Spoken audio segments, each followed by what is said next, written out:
کوئی ایسی بات زندگی کی، کوئی ایسا واقعہ جو یاد رہ گیا ہو، جو آج تک؟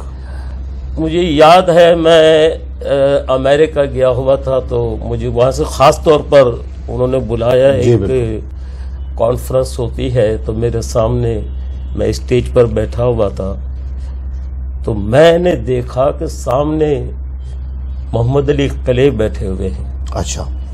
اور وہ ان کے ہاتھ ہل رہے تھے، ریشے جیسا تھا ان کو۔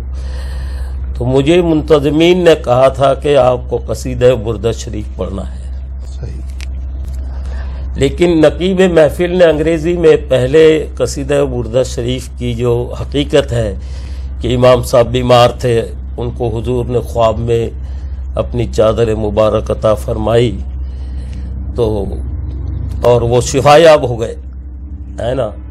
تو میں نے ان کی نقابت کے بعد اس کا یہ مفہوم سارا بیان کرنے کے بعد مجھے جب مائک پر بلایا تو میں نے قصیدہ بردہ شریف پڑھا ہے، اور اس طرح سے پڑھا گیا وہ قصیدہ بردہ شریف کہ پورا ہال مولایا صلی وسلم دائما ابدا، اس میں عربی بھی تھے، ترکی والے، پاکستانی، انڈین، دنیا بھر سے لوگوں کو انہوں نے بلایا ہوا تھا۔ تو وہ ایک ایسا ماحول بن گیا تھا کہ وہ میں جب 11 منٹ پڑھ کے جب میں اپنی چیئر پہ بیٹھا اسٹیج پر، تو محمد علی کلے کا جو ساتھی تھا سیکرٹری اس کا، جو وہ اسٹیج پر فوراً آیا، جی، کہنے لگا نقیب محفل سے کہ ان سے دوبارہ یہ قصیدہ سنایا جائے۔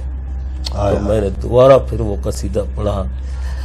اس کے بعد جب بریک ہوا تو محمد علی کلے خود اسٹیج پر آئے ہاتھ پکڑ کے، اور بڑی شفقت اور محبت کا اظہار کیا۔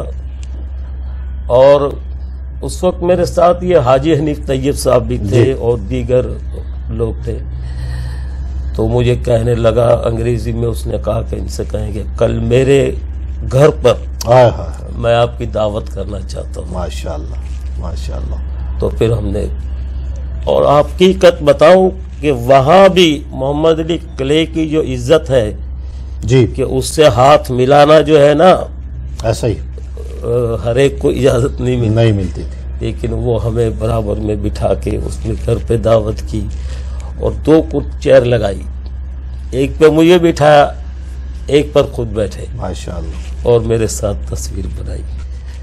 تو الحمدللہ مجھے ان سے یہ ملاقات یاد ہے۔